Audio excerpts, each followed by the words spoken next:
If you're shaming a rapper for being broke and not being able to afford a beat, you need to understand that that behavior is going to bring a lot of negativity your way. You're not attracting rappers money by calling rappers broke.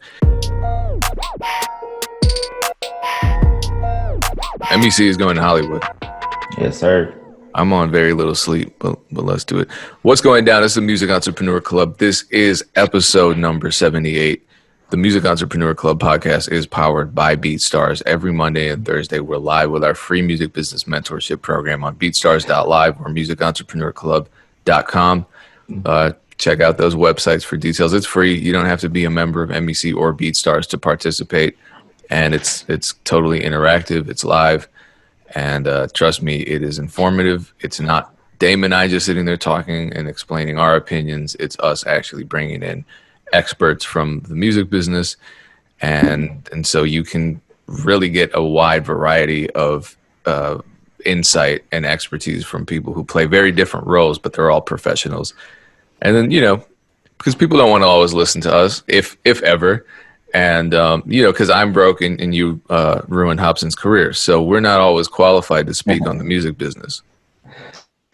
Right. But I gotta be honest, Kane, man. Like I'm getting tired of talking about music, man. We're gonna have to do one podcast where we just talk about, I don't know, what's a shared interest. We both like working out, something.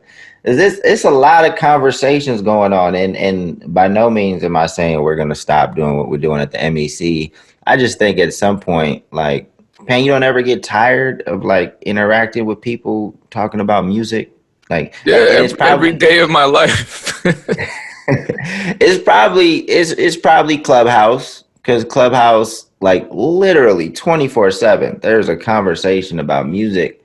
And I'm just like, man, like, when are people going to stop talking and just put in the work? And like, how much information do you need?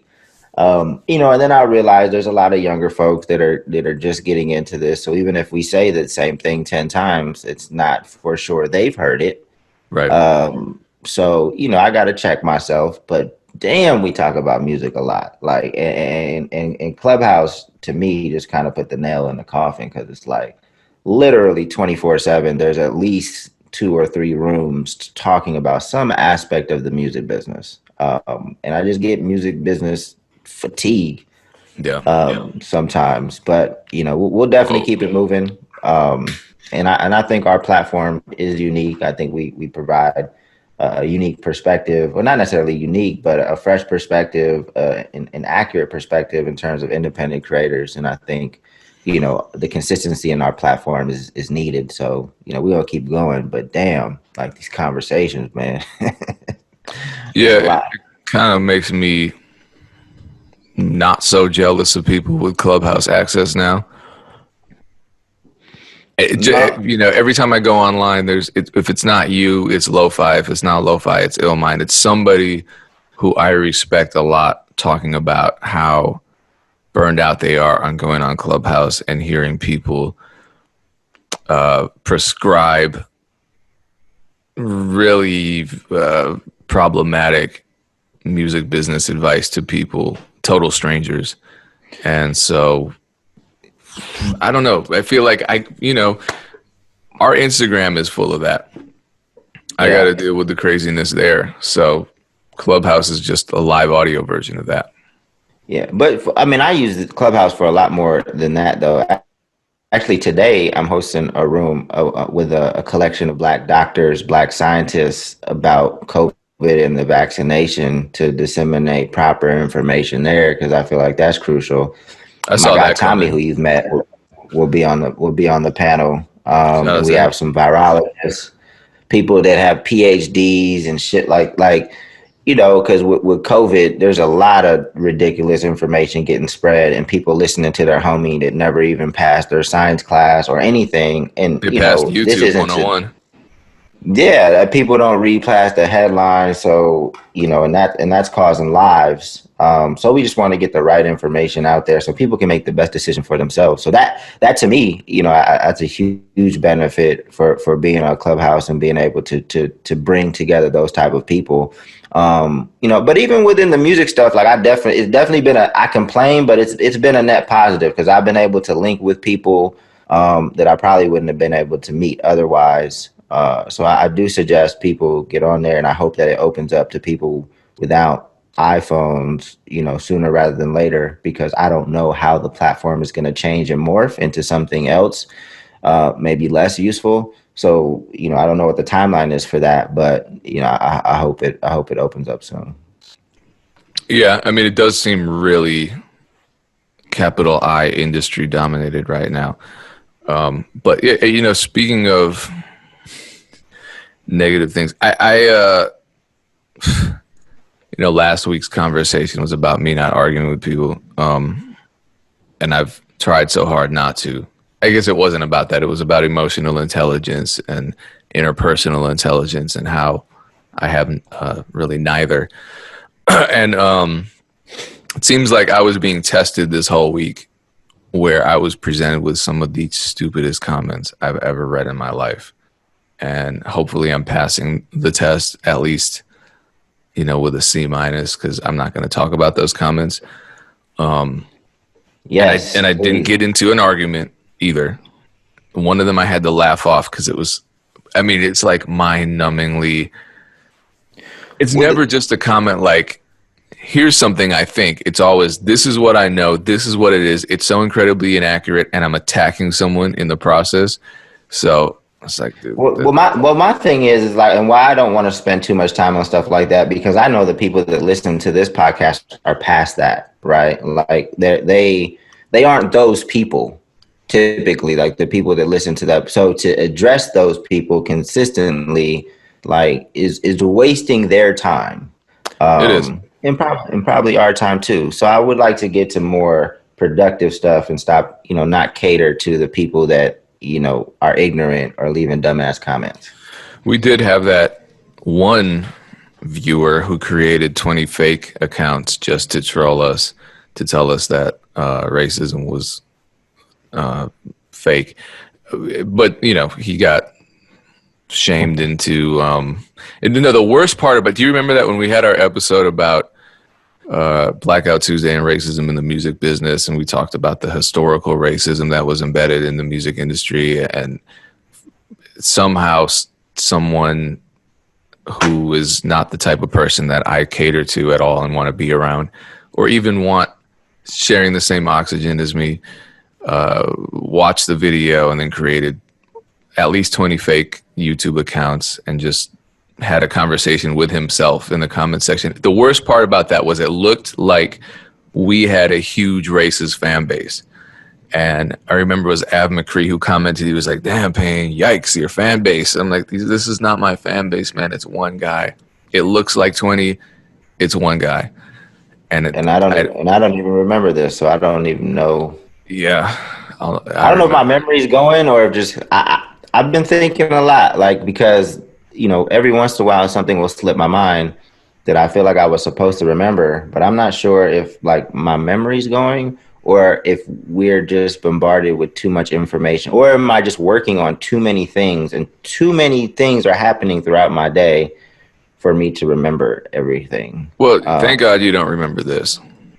Yeah. So this anyway, isn't the kind of memory that you cherish. But I what's did, on the agenda?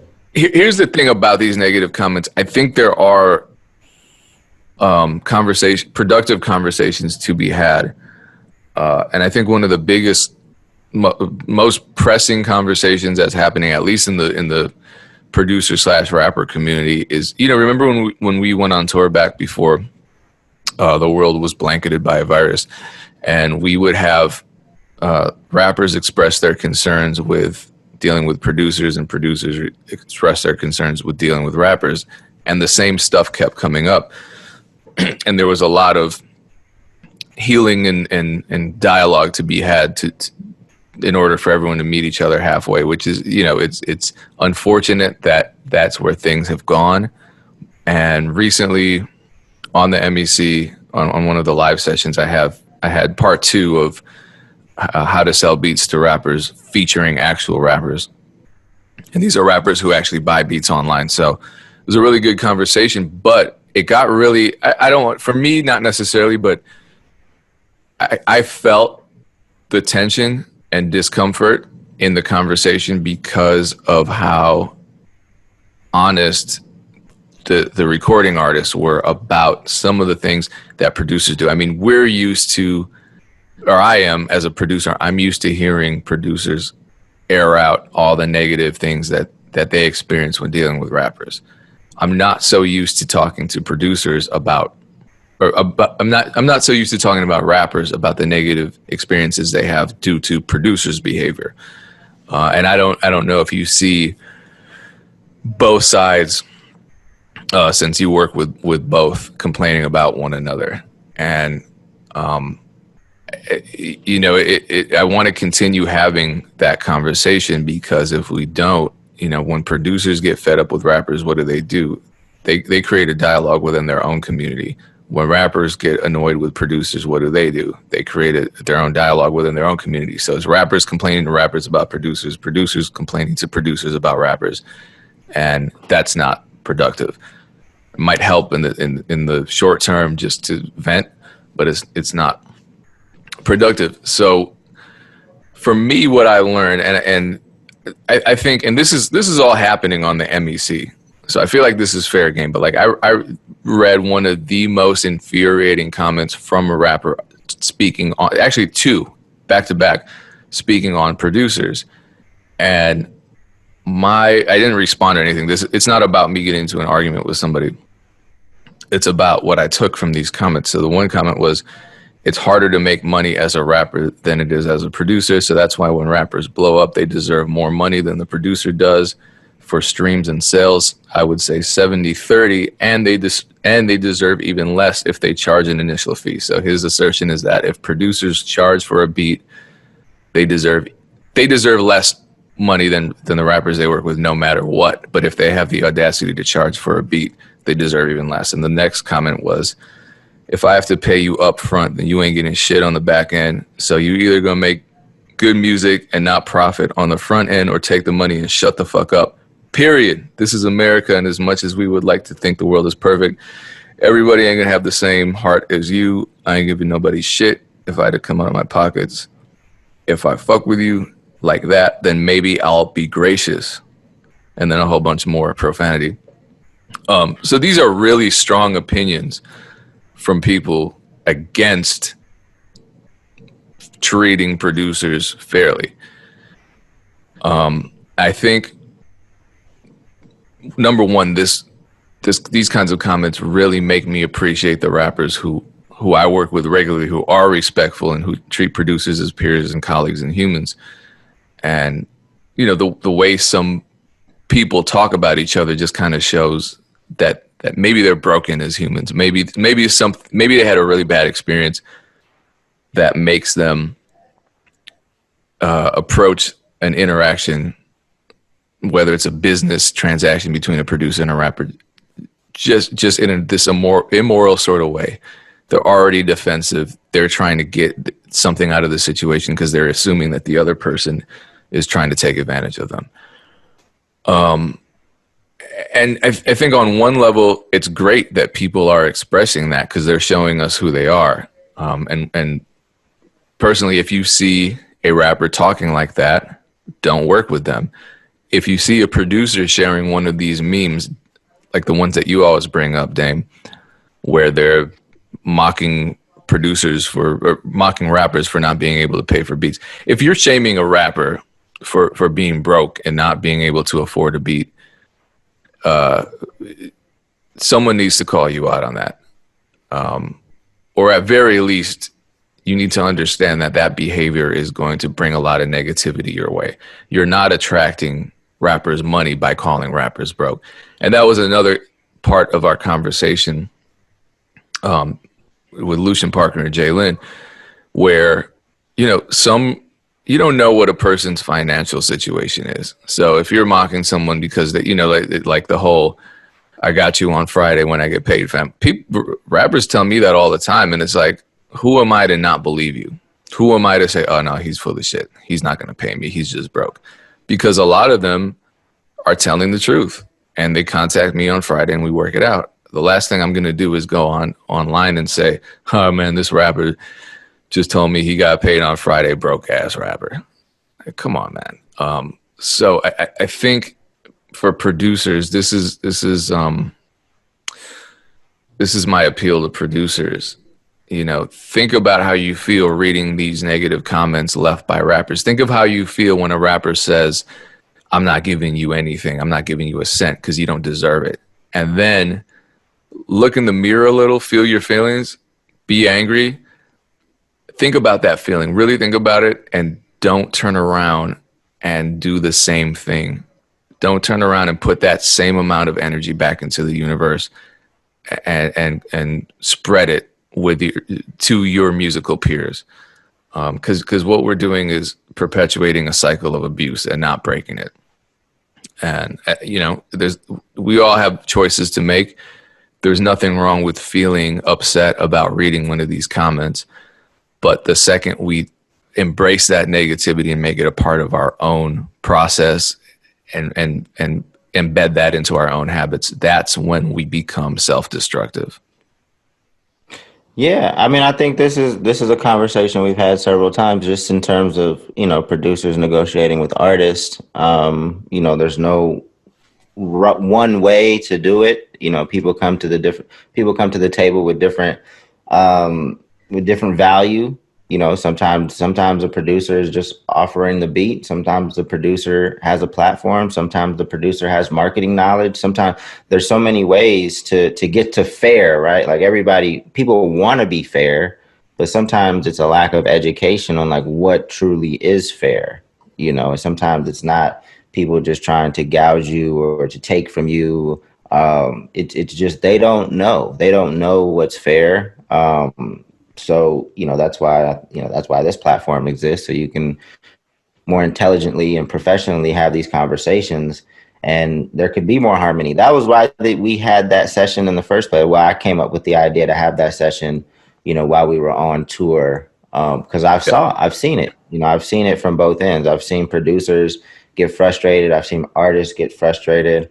But that's the whole music industry, right? Like, when you're negotiating with a label, they're probably going to think they're probably going to take more than what you think is fair. They're probably going to think you want more than what is fair. At the end of the day, like, if it's 10 slices of pizza and then there's a label, or they're just an artist and a producer, like, they're probably both going to be thinking they deserve 8 slices. And that's just what happens in the music business at large in most negotiations. So, I hope that people approach their negotiations in a professional way. But also, think about, because most people don't think about the long term when they're negotiating, right? Sometimes I'll take, if somebody feels like they deserve more, but I know that there's a brighter future to be had with this partner. What are we really arguing about? Like, it might be like 5%, and then you have to think, is 5% worth giving up to make sure that we continue to do business in the future? That's really the conversation in your head that you should be having, right? It's like, do I care about this relationship? This person is really stuck on this additional 5%. To me, now I'm thinking, is 5% worth the future value of our relationship?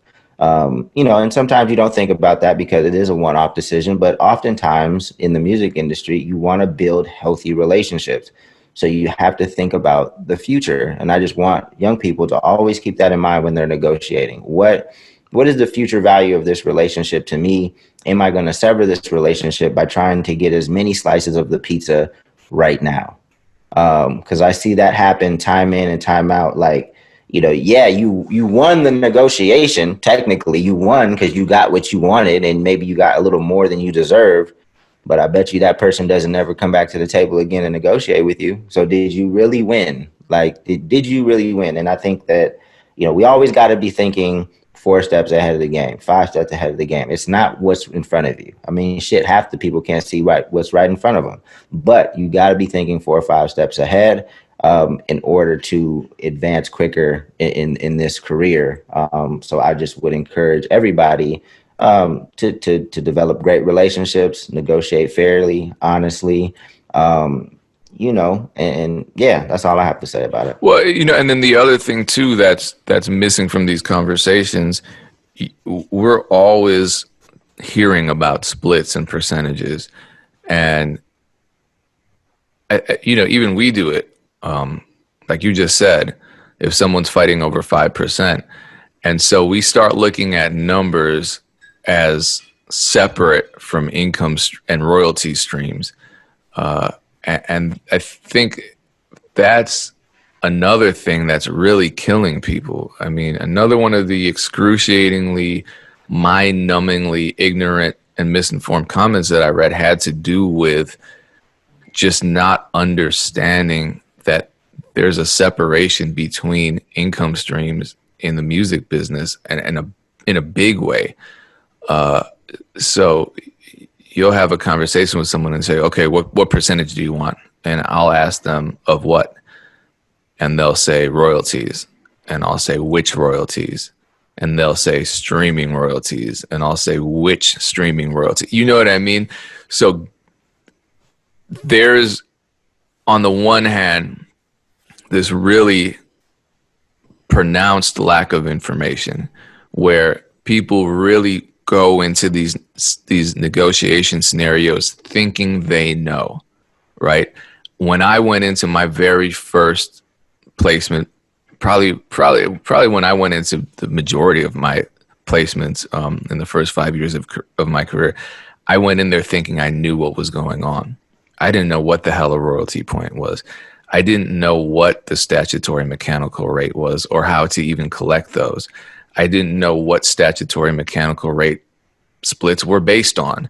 I didn't know that I had no idea that eventually streaming would take over and how the streams would be split would put a royalty that was super important, in the older days of music, which is the performance royalty, in such a lowly position because it's such a small percentage of the streaming. So it really kind of doesn't matter. I mean, it matters, but not that much. And so that's why I recently made a video talking about master royalties and in the streaming world and how important those are and But how do to you, do you do you feel like that streaming did that? I mean, for independent artists, where were they getting their performance royalty prior to Yeah, streaming? absolutely. Yeah. So you're right. They kind of weren't.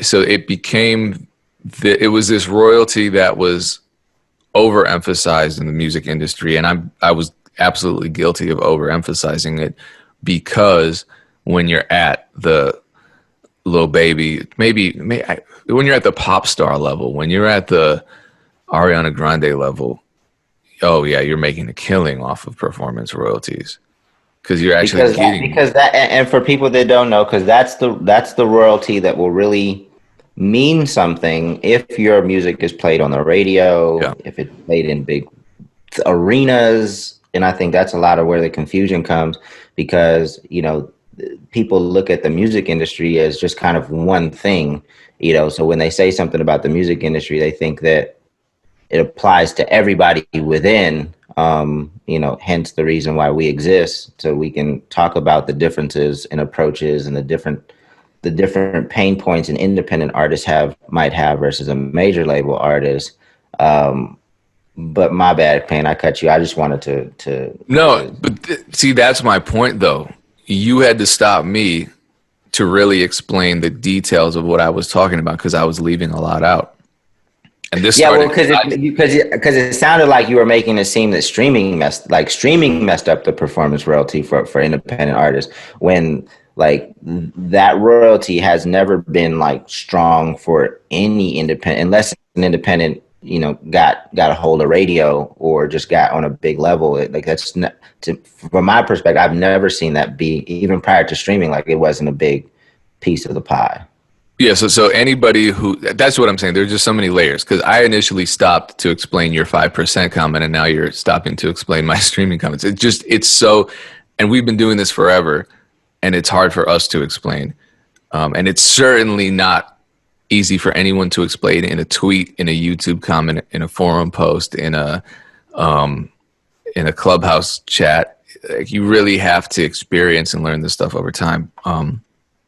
But damn, what was I going to say? Yeah, so I mean, the streaming conversation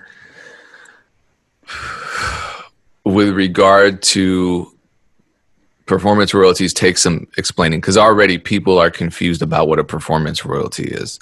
You know, and sorry if I'm telling people something they already know, but a performance royalty to a lot of people means, you know, every time I perform, I get paid.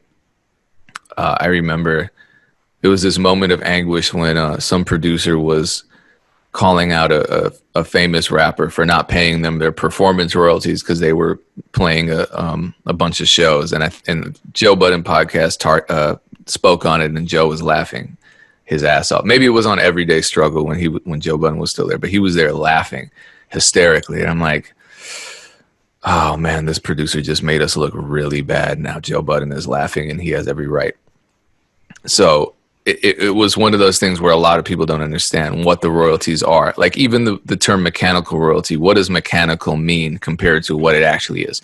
So performance royalty, yes, it does involve getting paid through a performance, a PRO, for performing, but very few. I mean, no one's even registering their performances. I've done it before, but the vast majority of especially independent and unsigned artists are not doing that.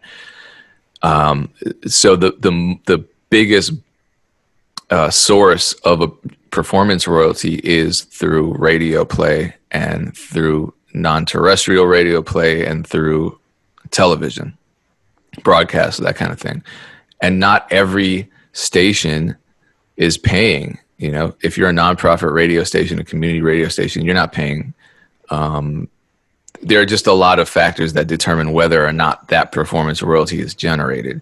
And then you have to reach a certain amount of radio plays just to have that money sent. And it's, you know, it's not crazy. If you have a hit song, yeah, you're getting big checks. That's one of the big reasons you get a nice publishing deal. But if you're not, you're probably not going to see that. If you're not getting your beats placed in you know, big TV shows that play often, you're publishing, the checks from your ASCAP, BMI, whoever you're affiliated with, might not look that good, or you might have to wait, you know, many months, many years to get one.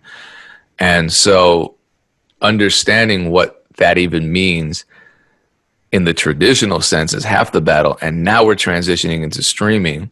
So every time a song is streamed, yes, part of that money, part of that fraction of a cent is split into a performance royalty and sent out to whoever is credited as a writer. You might have 5, 6, 7 to 10 writers on that track, and they're all getting a piece of that.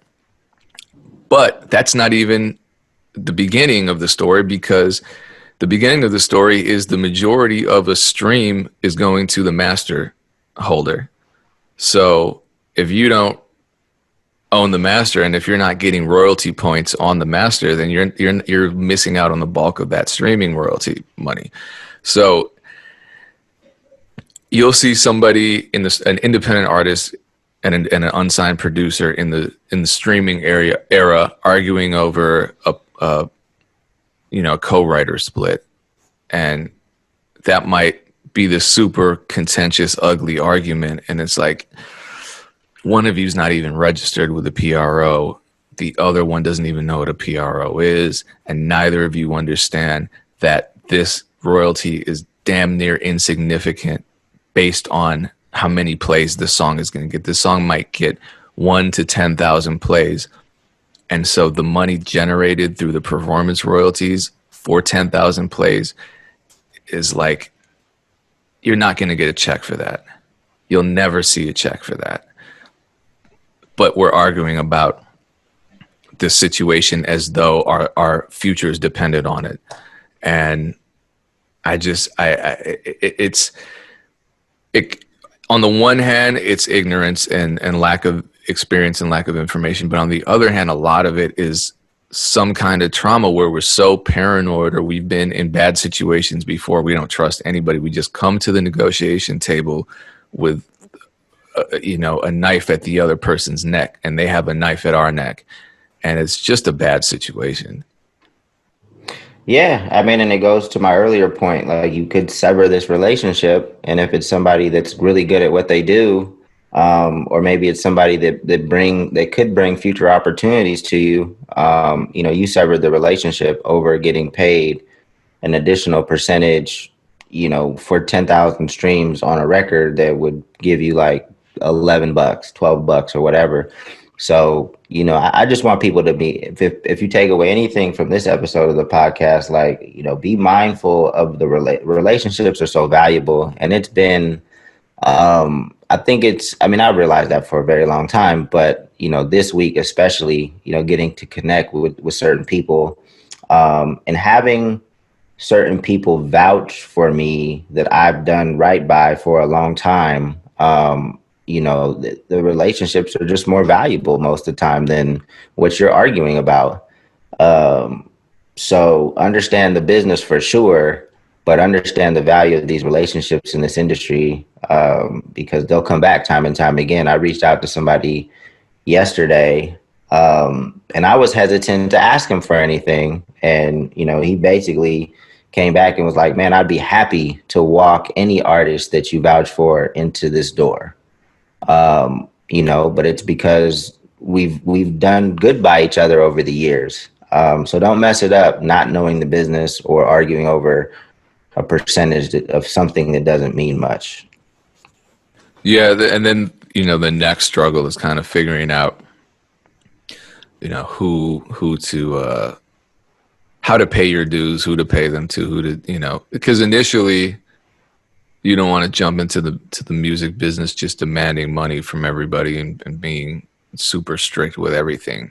And I know you agree with that. You're even at the stage right now after all of your years of experience, you'll still maybe manage someone for a trial period for free or something like that.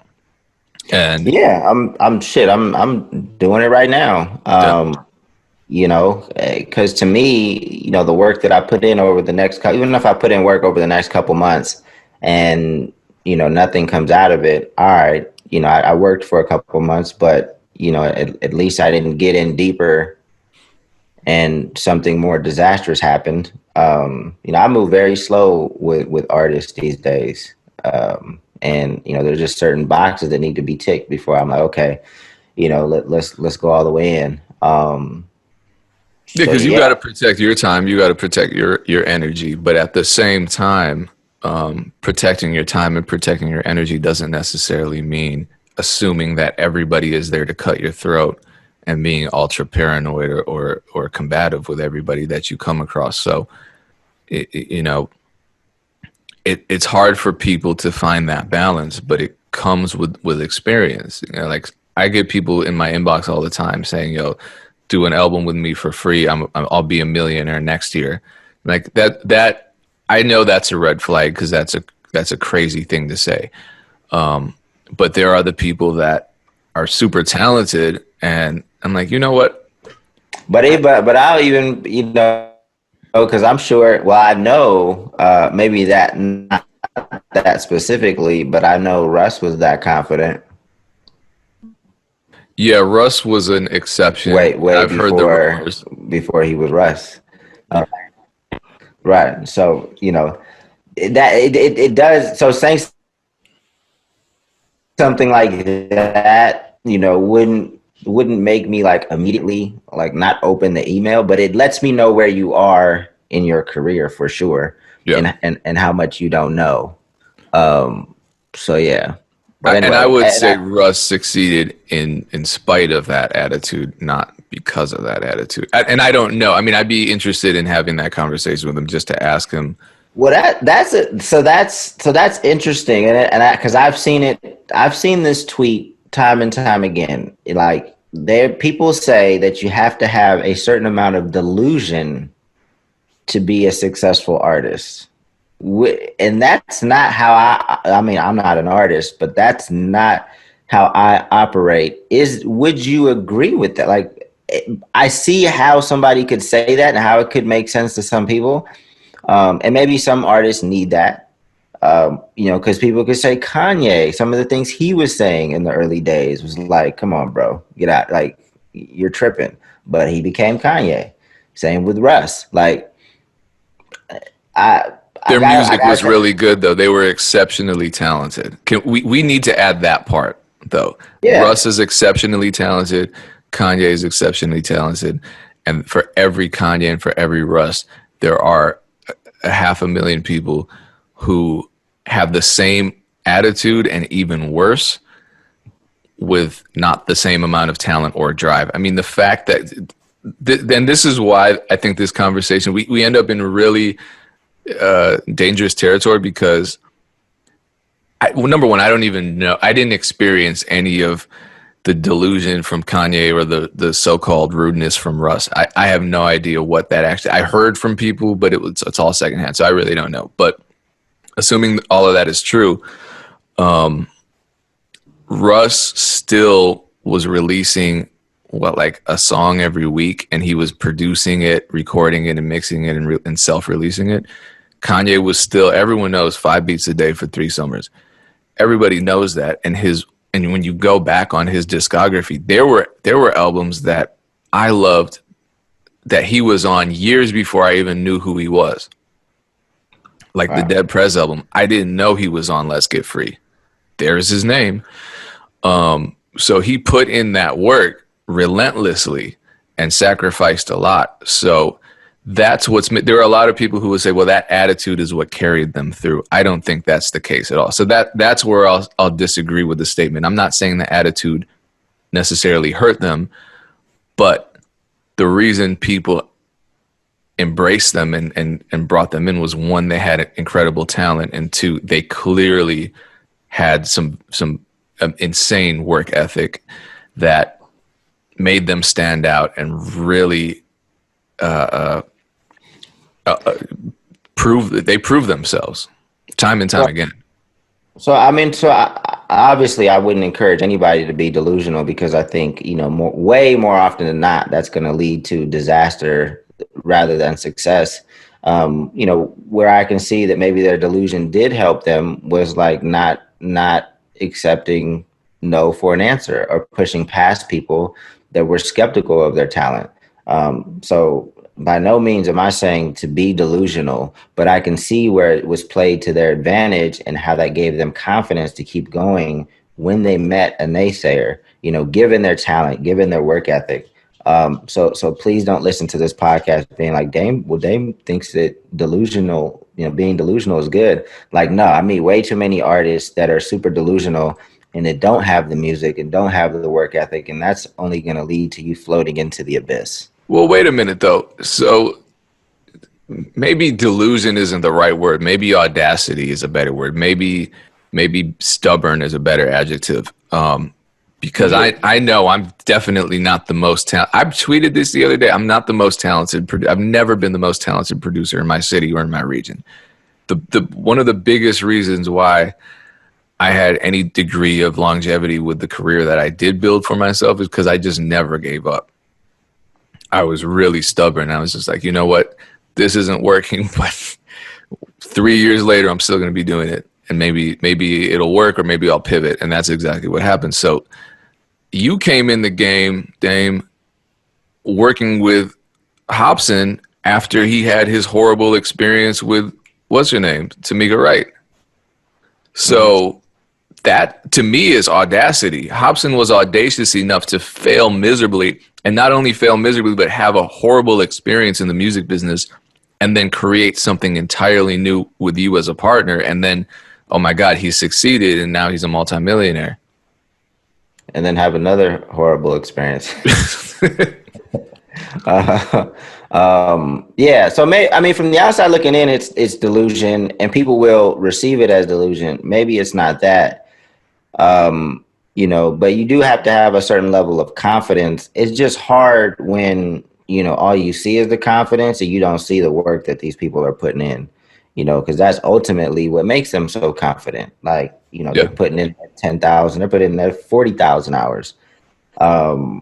So maybe that's it. And so I know this podcast is getting long, and the other thing that wanted to talk about, because I still see all these debates about, whether you should sign to a label or stay independent. And I just want to let people know that if you're not getting label offers right now, like, there's no need to waste your time even having this conversation. Number one. And number two, whether you sign to a label or remain independent, the budget's going to change, the access is going to change, but the mindset should not change, right? You still want to focus on the fans, build your community, engage with your community, like that. And I think that is where a lot of artists go wrong if and when they get the opportunity to work with a label.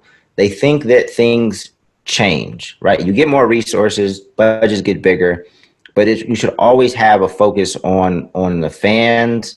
You should always be trying to own data. So to me, seeing this conversation happen time again on social media is really frustrating because, again, one, you know, you guys aren't getting a label. Like, most of you guys aren't getting a label offer. And if you're fortunate enough one day to entertain these negotiations or conversations with labels, please don't change the independent mindset, because it's going to help you tremendously on that next level.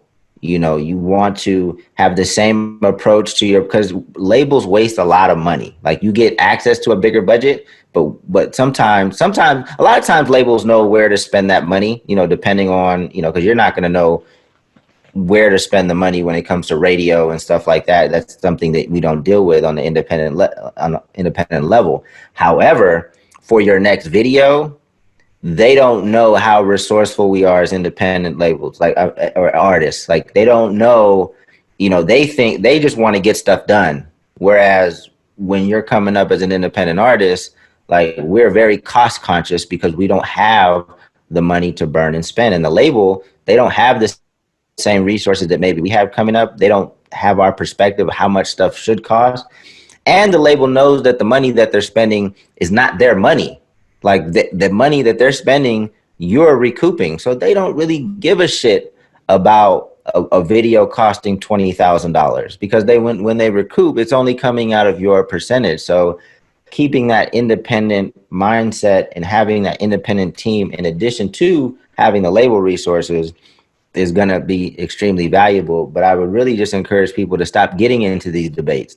Like, it doesn't matter what you think or whether you would sign to a label, because right now you're very far from getting that offer. So let's focus on what's at hand and trying to get your first fan, and building that fan into 2 fans, 4 fans, 8 fans, and building your community. So I just wanted to, we don't even need to go back and forth on that. I just wanted to get that out in this podcast. Well, no, I mean, I'd like to pick up on that in the next episode, because I think there's a bigger conversation to be had there.